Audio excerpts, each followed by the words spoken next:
किसी गांव में राम जी के एक परम भक्त हुए।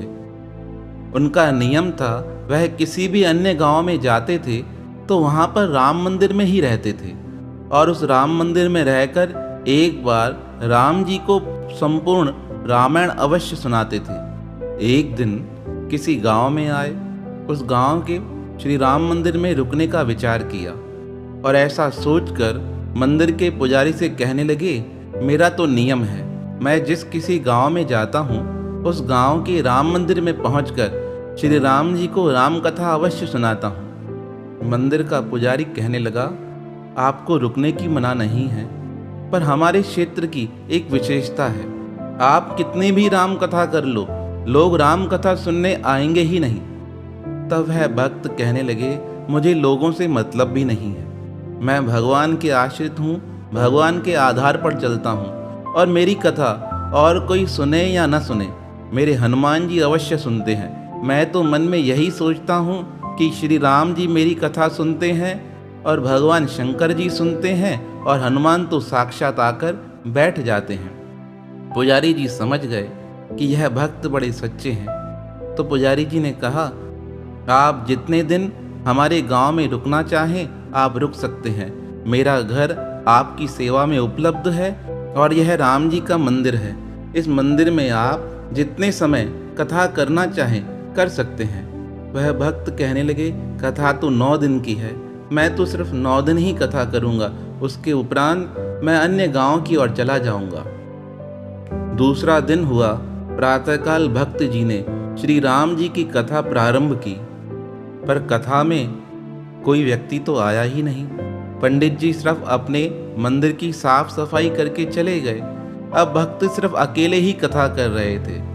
एक दिन व्यतीत हुआ, भक्त जी ने अकेले कथा की। दूसरा दिन भी ऐसे व्यतीत हुआ, पता नहीं गांव की कौन सी विशेषता थी, गांव के लोग राम कथा में रुचि रखते ही नहीं थे।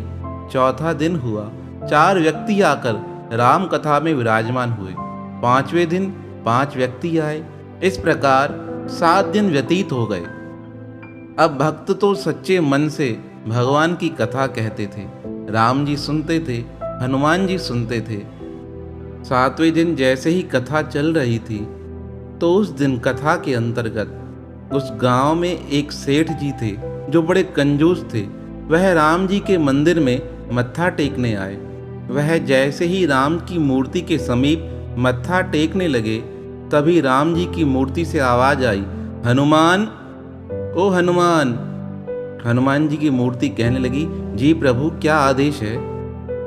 जब राम जी की मूर्ति से इस प्रकार आवाज आई तो सेठ जी सोचने लगे, यह आवाज कहाँ से आ रही है। उन्हें उनका ध्यान जब मूर्ति की ओर गया तो उन्हें यह आभास हुआ कि लगता है यह मूर्तियां आपस में एक दूसरे से बात कर रही हैं और सेठ जी वहां चुपचाप खड़े हो गए। तब श्री राम जी कहने लगे, हनुमान, तुमने देखा है 7 दिन से मेरे भक्त मेरी कथा कह रहे हैं। भक्त जी इतनी सुंदर कथा कह रहे हैं, उसके उपरांत भी गांव के लोग राम कथा सुनने नहीं आते और तुम तो कथा रोज सुन रहे हो। क्या तुम्हारे मन में विचार नहीं हुआ है कि भक्त जी को कुछ दक्षिणा दी जाए। हनुमान जी कहने लगे, भगवान, मैंने तो सोच रखा है जिस दिन राम कथा संपूर्ण होगी उस दिन भक्त जी को 1000 रुपये दक्षिणा दी जाएगी। अब हनुमान जी की मूर्ति इस प्रकार कहकर चुप हो गई। सेठ जी अब कंजूस तो वैसे ही थे। सेठ जी विचार करने लगे, इस भक्त को 1000 रुपये दक्षिणा मिलने वाली है राम कथा की समाप्ति पर, क्यों न मैं इन भक्त जी के साथ एक सौदा कर लूं। मैं भक्त जी को कहता हूं, राम कथा के उपरांत तुम्हें जितनी भी दक्षिणा मिलेगी वह मुझे देना, उसके बदले में तुम्हें 500 रुपया दान देता हूं। क्योंकि यह भगवान राम जी की और हनुमान जी की बातें तो सिर्फ मुझे पता है, इस बात को और किसी ने तो सुना नहीं है। ऐसा सोचकर विचार करने लगे, अगर मैं भक्त जी को 500 रुपये दूंगा फिर भी मुझे 500 का फायदा पड़ जाएगा, क्योंकि मुझे तो पता है ना कि भक्त जी को 1000 रुपये मिलने वाले हैं। जब राम कथा की समाप्ति हो जाएगी भक्त जी सारी दक्षिणा मुझे देंगे, मुझे 1000 रुपया मिलेंगे और मैं इन्हें 500 देकर निपटा दूंगा। ऐसा सोचकर सेठ जी भी आज राम कथा में बैठ गए। 7वें दिन की कथा पूर्ण हुई। भक्त जी पोथी उठाकर जाने लगे तो सेठ जी ने राम कथा वक्ता को रोक लिया और कहने लगे, आपसे एक काम है। भक्त जी कहने लगे, कहिए। सेठ जी कहने लगे, मैं सोच रहा हूँ, इतने दिनों से आप कथा कह रहे हैं पर लोग आपको दक्षिणा देते नहीं। मैंने सोचा है मैं आपको 500 रुपये दक्षिणा देता हूँ। सेठ जी की बात सुनकर भक्त जी कहने लगे, वो तो आपकी इच्छा के ऊपर है। मेरी सारी दक्षिणा तो संतों के भंडारे में लग जाएगी। आप जितने पैसे देंगे उसमें लोगों का ही भला होगा। सेठ जी कहने लगे, यह 500 रुपये आप अपने पास रख लीजिए। तब सेठ जी ने कहा, एक बात और है, जब 9वें दिन राम कथा की समाप्ति हो जाएगी, आपको जितनी भी दक्षिणा प्राप्त होगी वह सारी दक्षिणा आप मुझे दे देना। भक्त विचार करने लगे, इस गांव में तो दक्षिणा वैसे ही मिलने वाली नहीं है। पंडित जी ने पहले ही बताया था, राम कथा में कोई आएगा नहीं, आपको अकेले ही करनी है, अकेले ही सुननी है। भक्त जी ने कहा, जैसी परमात्मा की इच्छा, उस समय जितनी दक्षिणा प्राप्त हो आप ले जाना। अब सेठ जी और भक्त जी के बीच में सौदा मंजूर हो गया। 8वां दिन हुआ। भक्त जी ने बहुत सुंदर प्रसाद बनाया। अब तो प्रसाद के नाम पर कई लोग राम कथा सुनने आए। अब 9वां दिन भी आया। 9वें दिन की तैयारी भी भगत जी ने बड़ी सुंदर की थी, क्योंकि सेठ जी के 500 रुपये तो पहले ही मिल चुके थे। अब राम कथा प्रारंभ हुई। बहुत अधिक संख्या में लोग आए, क्योंकि आखिरी दिन था। अब तो सेठ जी भी सुबह से लेकर राम कथा में बैठ गए थे। उन्हें तो पक्का यकीन था कि आज मुझे 500 रुपये का फायदा होने वाला है। राम कथा प्रारंभ हुई। राम कथा का भोग पड़ गया। पंडित जी ने पोथी उठाई, जाने लगे। वह लालची सेठ पूछने लगा, दक्षिणा कहाँ है? तुम्हें दक्षिणा जो मिली है वह मुझे दो। भक्त जी ने कहा, मैं सच कहता हूँ, मैंने दक्षिणा उठाई नहीं है। जहाँ मैं कथा कर रहा था वहाँ पर जाकर देखो, जितनी दक्षिणा मिली है वह तुम्हारी है। अब मैं जा रहा हूँ, मुझे आगे गांव की ओर यात्रा करनी है। सेठ जी कहने लगे, ऐसे नहीं जा सकते हो, मुझे सारी दक्षिणा देकर जाओ। भक्त जी ने कहा, मुझे दक्षिणा नहीं मिली है। आपने जितने पैसे मुझे दिए थे वह सारे पैसे मैंने लोगों के भंडारे में खर्च कर दिए हैं। और ऐसा कहकर अपनी रामायण की पोथी उठाकर भक्त जी तो निकल गए। सेठ जी भगते हुए उस पलंग के नजदीक आए जिस पर भक्त जी ने कथा की थी। वहां पर गिने चुने 15-20 रुपए पड़े थे और पलंग पर पड़े पैसे उठाकर सेठ जी अंदर मंदिर की ओर चले गए। उस मंदिर में जाकर राम जी और हनुमान जी की मूर्ति को और देखकर कहने लगे, उस दिन तो आप बड़े जोर जोर से बातें कर कह रहे थे कि भक्त जी को 1000 रुपये दक्षिणा देनी है, अभी तक तो आपने दक्षिणा दी नहीं। अगर आज आप दक्षिणा देते तो मुझे 500 रुपये का फायदा पड़ जाता। आपने दक्षिणा क्यों नहीं चढ़ाई है?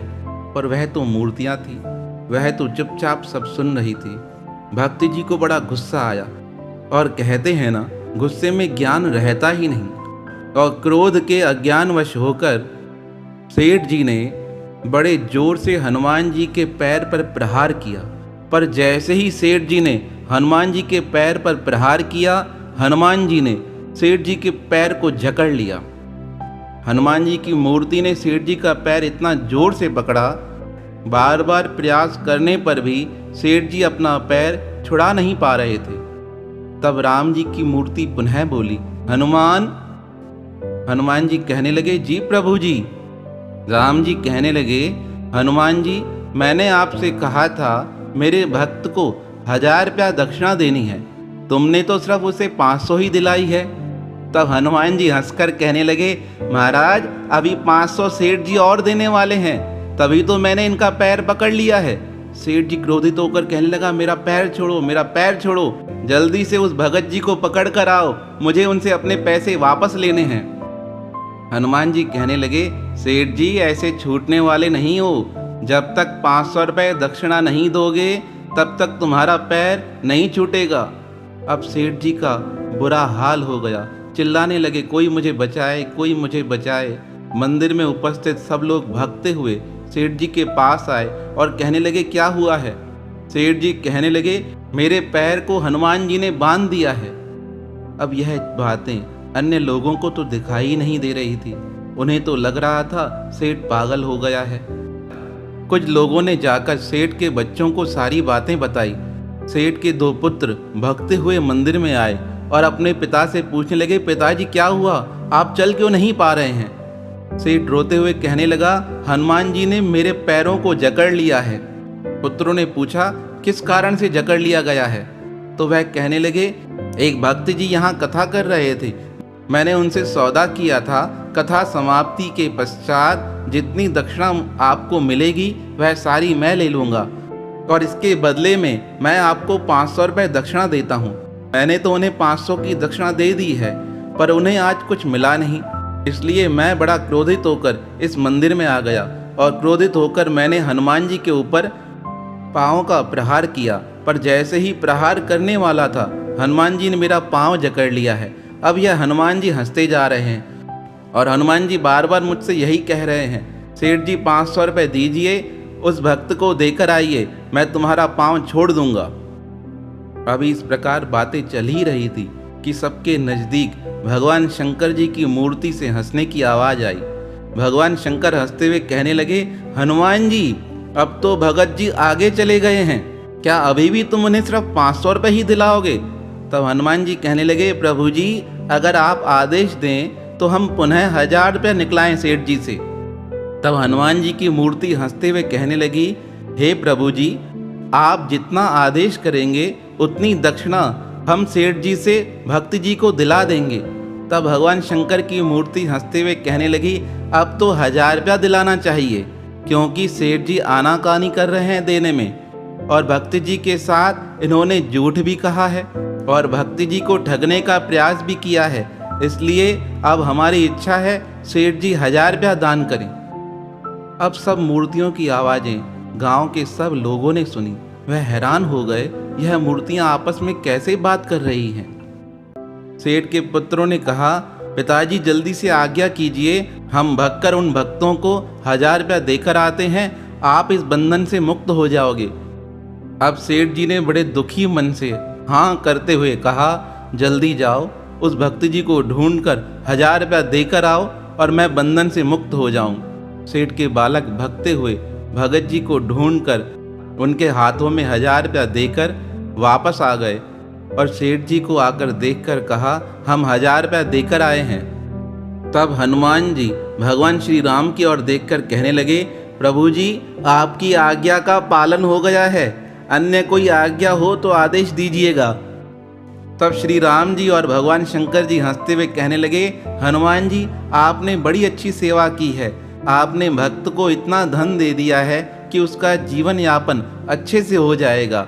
ऐसा कहकर हनुमान जी ने सेठ जी का पैर छोड़ दिया।